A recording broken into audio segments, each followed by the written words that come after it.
This is a review of the Snapper Shear by Pactool, SS204. And what are we using it for?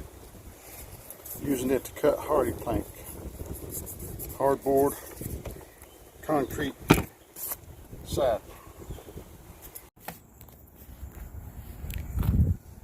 So any advice for getting started with this? I've found that if you have one of your pieces off, it worked better for me. It cut like butter if I had a piece hanging off. I don't understand what you mean, piece hanging off. Pull that up here. Yeah, it worked better like that for me rather than cutting on top of a board.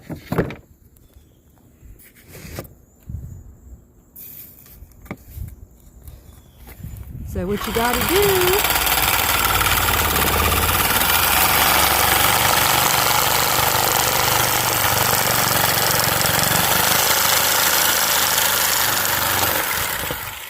always make sure you're cutting on the correct side of your mark line.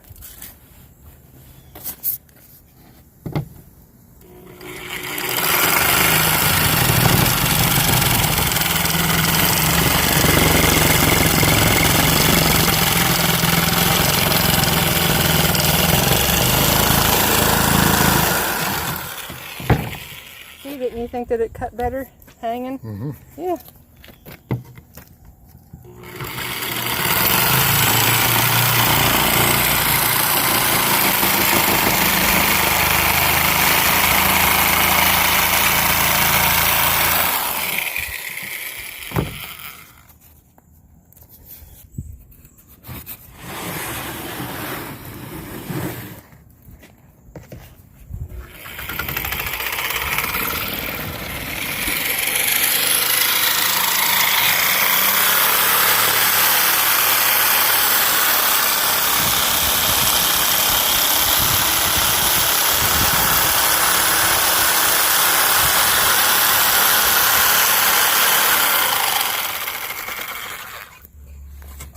The one thing you'll have to do is keep your little curly cues out of the way because it blocks your line.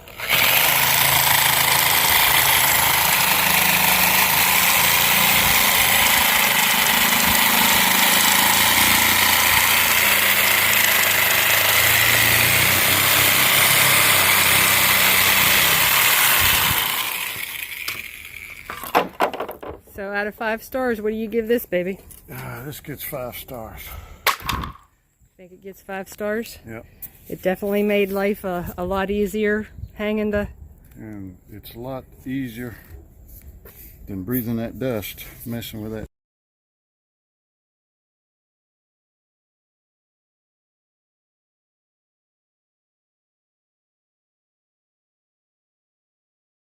dust. Yep. And this one, the Pactool, is almost $100 cheaper than the Makita. Yeah, they were $146 on Amazon, and the Makitas were $230 on Amazon. The amperage is a little bit less. This is 4.8 amps. I forget. Seems like the Makita was 6 something. Mm-hmm. But I've used the Makita a long time ago. I don't remember. I don't remember enough to compare it. But this works fine. Yep. Works fine. I love it, and the kids think it's great. You will have to do some cutting with a skill saw or a circular saw, and this is just an old carbide tip blade, a used one. Don't buy the new special blade for a circular saw for a hardy plank, because they're no good. The ones with only like 4 or 5 teeth in them, they're no good. They're not worth the $30, $40. It's a waste of money. They don't last. They don't last but 2 or 3 cuts, and then they're wobbling all over the place and cutting rough and everything out. Just an old regular framing circular saw blade, carbide tip. Works perfect.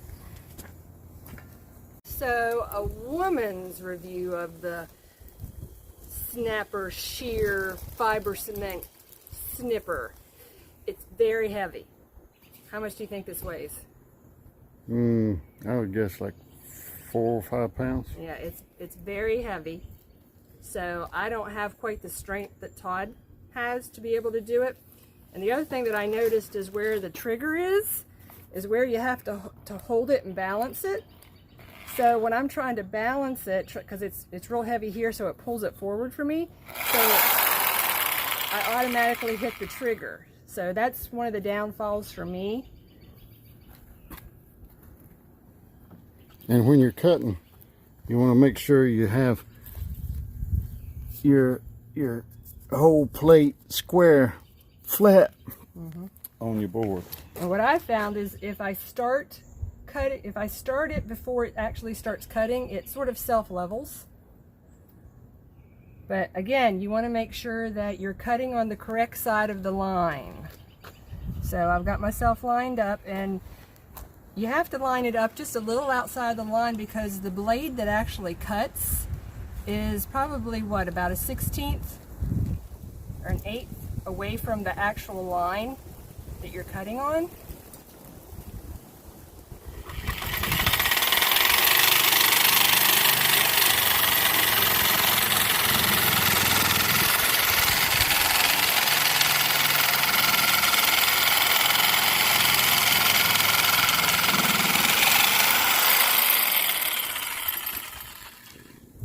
But it cuts really, really good.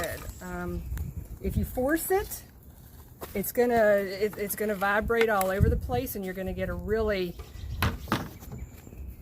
jacked up cut. Let it do the work. Yeah, just sort of guide it, let it self-level itself, and it cuts really, really smooth if you just let it do its job. So I'd have to give this a 4 stars just because for me, I'm just not as strong. It is too heavy for me, and the trigger is in the place where I need to help balance it. So for me, it only gets a 4 star, but that's the only reason. I think that they could have designed it where the trigger wasn't where you had to help balance it. So, but I like it. It definitely made this job a lot easier.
Oh, broke. Hall of Famer. I think so. Whoa. Crazy carpenter games.